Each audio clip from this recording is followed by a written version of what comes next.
Well, I mean, this is a bit of a surprise, yeah. Well, last month was a disappointment. It was on the low side. This is on the high side. The reality is probably it's somewhere in between. So, looking through the monthly volatility, I think underlying job growth is somewhere around 225K per month, which is, the economy is improving everywhere but in the GDP data. I mean, anything else you look at, we got vehicle sales for the month of June. They were 17 million units. That's a really good number. Housing seems to be coming back. The ISM surveys, confidence. The economy is improving. In the last 18 to 24 months, the small business sector has really come on. I think a lot of that is related to the fact that small businesses are really tied into the real estate cycle, into construction activity. So as we've seen housing come back, that's lifted lots of small businesses. And so I think that's a big part of it.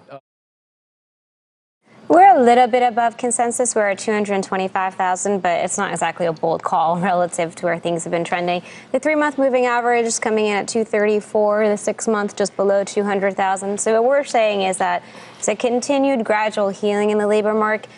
It's not a shift in terms of real momentum building, though. And that, I think, is the critical question is, when do you start to see an economy where we can be convinced that the recovery has built speed, that it will prove to be sustainable, and that it filters through to the average consumer?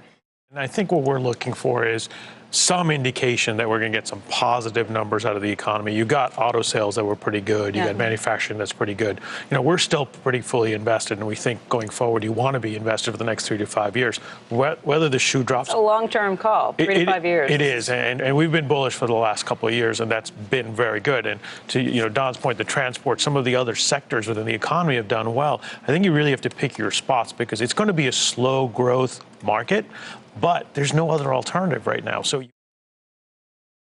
we're being threatened with rising rates.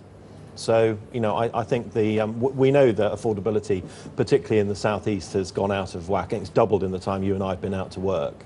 So that if we were starting now, we couldn't afford to live in Fulham or Clapham like we did 30 years ago.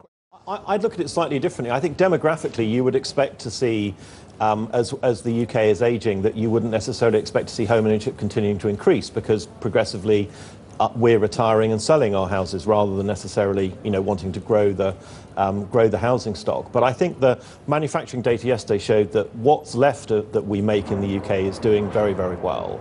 But I think the consumption side of the UK economy, with zero interest rates, as I've said to you many, many times, the response to the zero interest rates in the UK has been we have never paid back our debts as a consumer. So we're as over-leveraged today as we were in 2008. So any rise in interest rates, I think the UK economy stalls. So